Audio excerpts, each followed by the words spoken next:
Okay, so let's get into it. If you've been on the job hunt anytime recently, you've probably run into this new thing called a virtual job tryout. And yeah, it sounds kind of intimidating, and honestly, a lot of people are scratching their heads, wondering what it even is. So today, we're going to break it all down. What are they? Why do companies love them so much? And are there some serious questions we should be asking? Let's find out. And it all really starts with questions just like this one from a job applicant over on Reddit. I mean, this just perfectly sums up the confusion and the anxiety, right?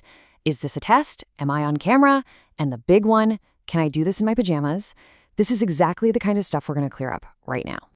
So, to answer that Reddit user's question and to figure out once and for all if pajamas are a go, we first need to get a really solid handle on what a VJT actually is, at least from the company's point of view. So here's the official corporate speak from hirevue, one of the big companies in this space. They call it a science-based assessment that uses real job scenarios. Now, the key thing to grab onto here is that it's not a normal interview. You're not just talking about yourself. It's a simulation. So think less like a chat and more like a flight simulator, but, for a customer service job. And yes, that means you can probably wear your pajamas. But what is this simulation actually trying to figure out about you? Well, from what we've seen, it's a whole mix of things. It's looking at your judgment in certain situations, seeing if you can pick up on a customer's emotional tone from just an audio clip, and yeah, sometimes even some basic math and reading skills. The whole idea is to measure how you would actually do the job, not just how well you can talk about doing it.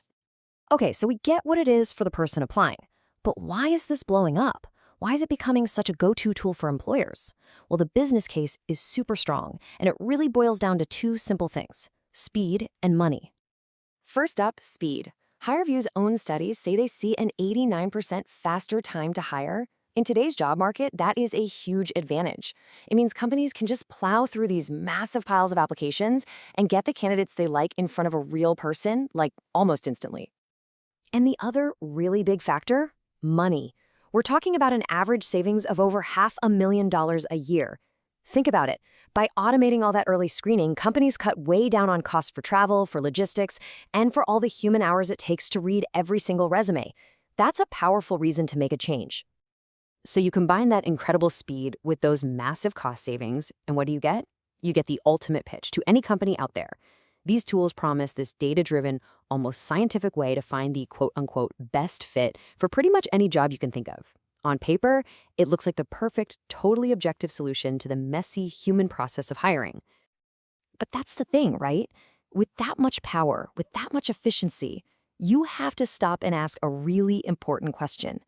Just because something is data-driven, does that automatically make it fair? Is the best fit, according to some algorithm, really the best person for the job? And this brings us to this really critical issue of hidden biases. Research from places like the Oxford Institute of Population Aging makes it clear that while these tools solve some problems, they might be creating brand new ones, especially when it comes to things like age discrimination. And what this research shows is just how sneaky these biases can be. It's often not on purpose. It could be something as simple as an older candidate just being less used to the specific software, putting them at a disadvantage right from the start. Or the scenarios themselves might use pop culture references that younger people get right away, but that go over other people's heads.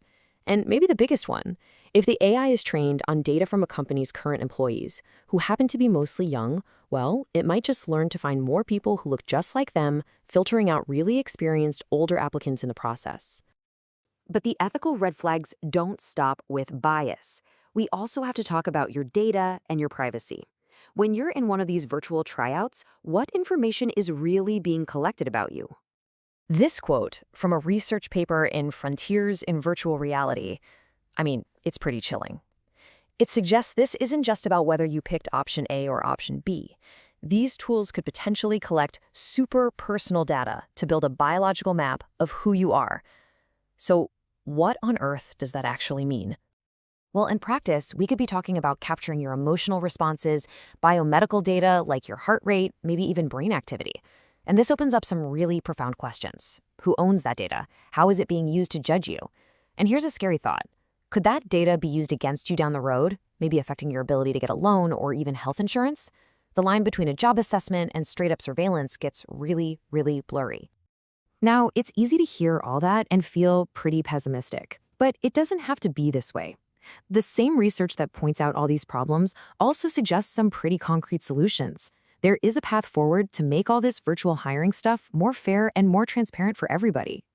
So the way forward isn't just one single thing, it's a whole approach. Companies can standardize their process to make sure every single candidate gets the exact same experience, leveling the playing field.